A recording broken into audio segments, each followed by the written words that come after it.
ማናገር ካስፈለገ እነሱን ማገናኘት ካስፈለገ እንዲሆን ይሄ ነገር ከኢትዮጵያ ነው መሰራት ያለባት እና እሱን የውጭ ጉዳይ ሚኒስቴር ሰራተኛና ማህበራዊ ጉዳይ ሚኒስቴር ይሄን ነገር ቢያስተካክልልን በእያንዳንዱ ክፍለ አሁን ለምሳሌ ሳውዲ ሰፊ ከተማ ናት፣ በጣም ሰፊ ናት። የትም ሮጥሽ አትደርሽም። አሁን እቺ ልጅ የሆነ ነገር ብትሆን ከጅዳ ሪያድ ለመሄድ ግዴታ ስንት ሰዓት እንግዲህ 1000 ኪሎ ሜትር ያህል ርቀት ነው ያለው እና ያን የሚሰረፍ ከእያንዳንዱ ቦታ ላይ ሰው ቢያስቀምጡልን ስልካቸው 24 ሰዓት መስራት የሚችል የሚያነሱ ስለ ሰውነት የሚሰማቸው ቢሆን ይሄ አሪፍ ነው እና ድምፃቸውን እንግዲህ እነ ወንድም ካል ድምፃችንን ይሰማ ነው የምንለው። ሀሳብ ጥሩ ነው፣ ግን ለእኛ ልጆች ሁሉ የማወቅ ያለባቸው የሚሄዱበት አገር ላይ የኤጀንሲያቸውን ቁጥር መያዝ ያለባቸው። ትንሽ አሁን ማታ ያስተዋጎለን ቀጥታ ኤጀንሲውን ቁጥር ብናገኝ ኖሮ ወደ ኤምባሲዎች እየመለሱልን ነበረ። ያድ ኤምባሲ እናመሰግናቸዋለን። ማመስገንም ቲሸርቷ ላይ ተጽፏል። እሱን ሰጥተናል። ወዲያውኑ እሱን ቁጥር ቀይረው ሌላ ቁጥር ነው የሰጧት። ልጅቷ እኮ የዛን ቁጥር ያላወቀችው እሷ የሰጧት እዛ ቲሸርቷ ላይ የተጻፈው የኤጀንሲው ቁጥር አለ፣ የኢትዮጵያውም የሳውዲውም። እሱን ቲሸርት እንትን ብለው ሌላ ቁጥር ነው የሰጧቸው። ስለዚህ ምንም ይሄ ኤጀንሲን ፍጹም እንደው እንዳታስተባብሉላቸው። ኤጀንሲው መዘጋትና ስራ ካልሰሩ መዘጋት ያለበት ነው። ብዙዎች ያልደረስንባቸው ብዙ አለ። አሁን በዚህ ሳምንት ውስጥ በጩቤ ተወግታ እንትን ብለው ድምጿን አጥፍተው ኢትዮጵያ የላኳት ልጅ አለች። ምንም ማድረግ ስላልቻልን ዝም አልን። በቃ ሀገር መግባቷን ነበር የምንፈልገው። ከሴትዮዋ ጋር ተጣልታ ሴትዮዋ ቀድማ ከሰሰቻት። ስለዚህ ክሱን አነሳቸው፣ ኢትዮጵያ ገባች እና ኤጀንሲ የሚባል በፍጹም ሊደርስልሽ ምንም ነገር ገንዘብ ብቻ፣ አንድና አንድ የሚፈልገው ገንዘብ ብቻ ነው። ኪሱ ከሞላ ምንም ስለ ሰው ህይወት ልጅ ስለዚህ አገር የፈለገ ነገር ሴት ልጅ ናት፣ እህቴ ናት፣ ሚስቴ ናት፣ እናቴ ናት የሚል ነገር የለው። አረመኔዎች ናቸው እንዳሉ ብዙዎች አይቻቸዋለሁ። እና ኤጀንሲዎች የሆነ እንትን ፊሊፒን አሉ እኮ እንዴ! ስንት ኤጀንሲ አለ። መብታቸው ተከብሮላቸው ነው።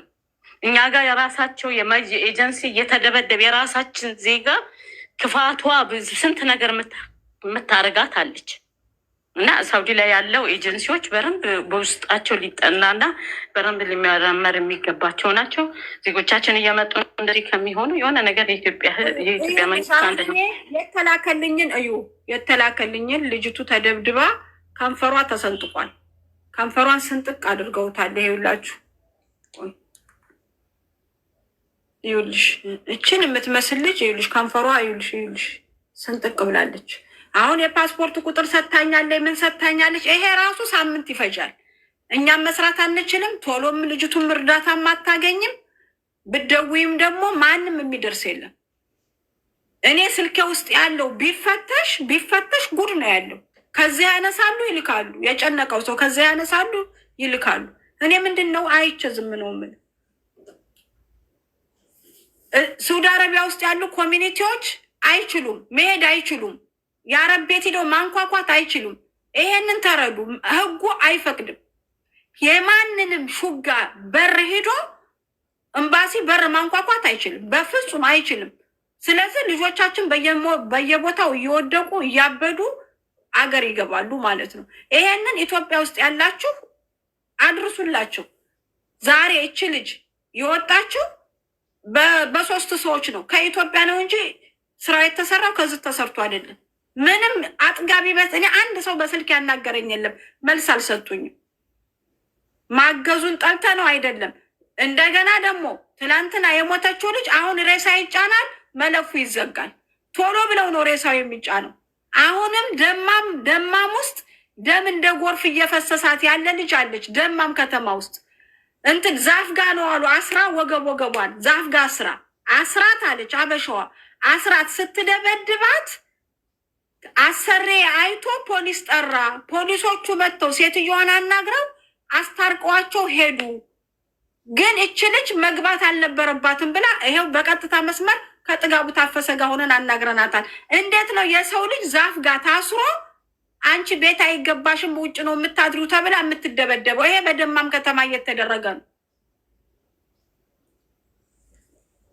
ወንድም ካልዳውራ ኔትወርክ ሳያስወጣ ሚዩት ነህ። እሺ በመሀል ላይ ሰው እየደወለም ስለነበረን አሁን አለው አለ ችግሩ ልትወራ ያው በዋነኝነት እንግዲህ አዚዛ ቀድም እንደተናገርኩኝ አለው አለ ኦኬ በዋነኝነት ያው እንድታውቁት እዚህ ያለ ተቋም ፍቃድ የሚሰጠው በደንብ አለው። አሴ ያሰማለሁ። አይ ለእናንተ አይ የአዚዛ ቪዲዮ ፖዝ አድርጓል። ለዛ ነው እኔ ትሰማኛለህ በደንብ ወንድም ካሊድ በደንብ ይሰማል። እሺ ሽኩራን። ምንድነው መሰላችሁ አዚዛ አሁን ላወራሽው ምንድነው ዛሬ 2-3 ጊዜ ተመላልሰን ሄደን ነበር እና የስራና ክህሎት ሚኒስትር በጣም ለብቻው ዲፓርትመንት ተቋቁሞለት የመጀመሪያው ትልቁ ያደረገው ነገር ተቋሞቹ ብር እንዲያስይዙ አድርጓል። ለዋስትና በዶላር በጣም ብዙ ሆኗል ሁሉ። ከዛ የመጀመሪያ ጥፋት የሚባል ነገር ኮምፕሌን ሲደረግባቸው እዚህም ያላችሁ እዚህ ውስጥም ኤጀንሲ ኖራችሁ የምትሰሙ ከሆነ ምንድነው የመጀመሪያ ማንም ሰው መጥቶ ኮሜንት ሲያደርግ ተቋማችሁ ተዘግቶ ቪዛ እንዳይወጣላችሁ ተደርጎ ነው እንደሚደረገው። ስለዚህ ዞሮ ዞሮ ለእንደዚህ አይነት ነገር ማንኛውም ሰው ተጎድቻለሁ ወይ ደግሞ እንዲሆኛለሁ ብሎ ሲጠይቃችሁ አሁን እዚህ ይሄኛው የዚች ልጅ የነበረው ሰውዬ እንደሰማነው በቀደም እንዳየሽው አዚዛ ባሏ መጥቶ ነበረ እና ምንድነው ባሏ በተደጋጋሚ ሄዶ አስረድቶት ነበረ። ወንድምየው እንግዲህ ሌላ ወንድም አለው አሜሪካን ሀገር ወንድም አለው እና እሱ ልክ እንደ እንትን አድርጎለት እንደ ስራ አድርጎለት ከፍቶለት ነው።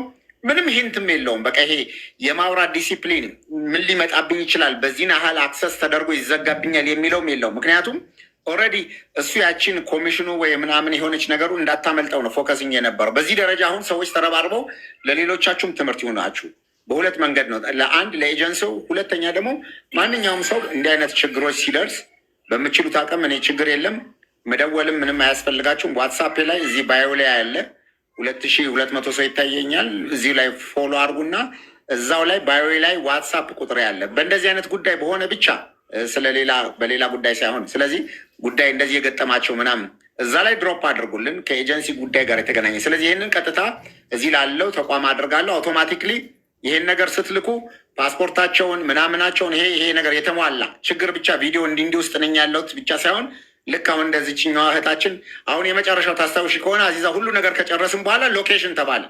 ለሎኬሽን እንግዲህ የወሰድነውን ጊዜ ምክንያቱም ወዲያው ነገሩን ከተያዘ በኋላ ቀጥታ ኤምባሲው እዛ ቦታ ላይ ሄዶ መጠየቅ መቻል ነበረበት እና ያንን ስለነበረ በዛ አይነት መንገድ ተደርጎ ወዲያው ወደ ሎኬሽን ላይ ተልኮላት ሰዎቹ ወዲያው ሊያወጣት ችሏል። ከዛም በኋላ እንግዲህ የነበረው ኤጀንሲው እዛም ያለው ኤጀንሲው እንዲዘጋ ሆኗል።